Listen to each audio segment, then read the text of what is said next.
In preparedness work, most effort shows up in ordinary moments, not in big dramatic ones. A storage shelf gets reorganized, then left half-finished.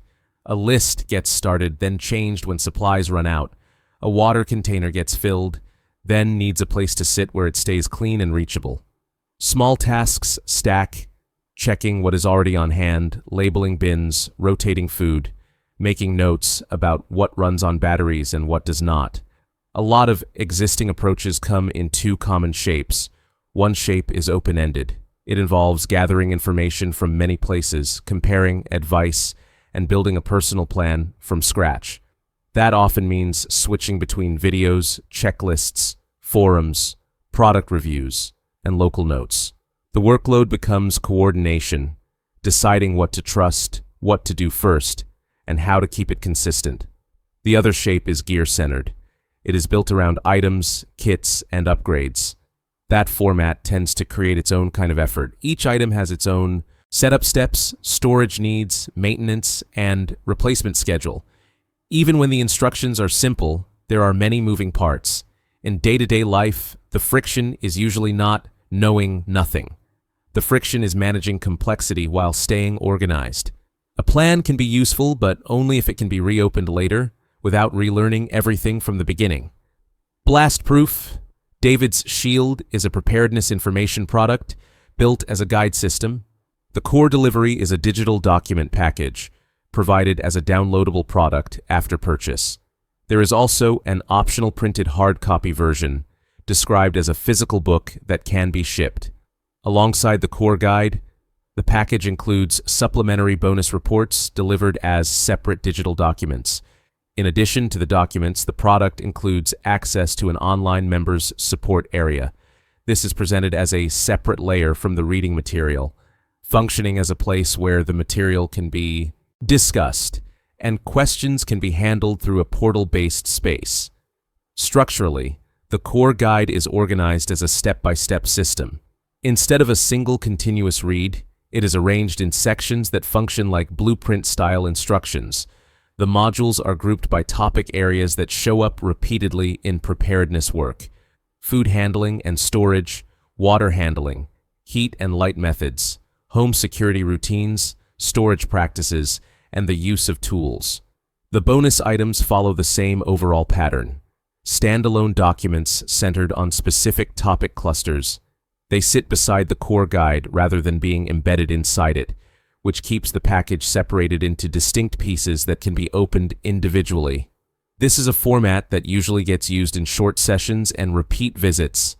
A typical use looks like a document opened on a phone, tablet, or laptop, while something is being set up in a real space.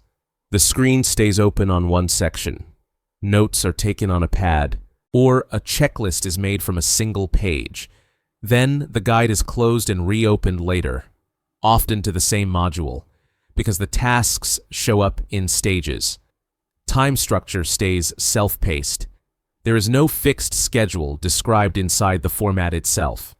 The guide can be read in longer stretches, but it also supports scanning and returning.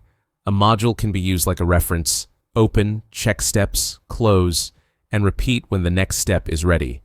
The interaction level is active rather than passive. Reading is only one part of the cycle. The system expects planning and setup activity, deciding where items go, assembling basic arrangements, and adjusting routines so they can be repeated. The guide fits into practical tasks that happen in a home environment where the limiting factor is often space, time, and the ability to keep things consistent. Because there is an optional printed version, another common use looks like a book kept in a fixed place: a shelf, a drawer, a storage room, or a desk. In that setup, the book acts as a stable reference object, a section can be marked, tabs can be added, and the material can be used without relying on a device being charged or connected. The bonus reports tend to function as narrower references. Instead of moving through many topics, they keep attention on a specific area. That makes them easier to reopen when the task is specific, like reviewing a security layout concept, or planning a supply system that does not depend on refrigeration. The members' support area adds a different kind of interaction.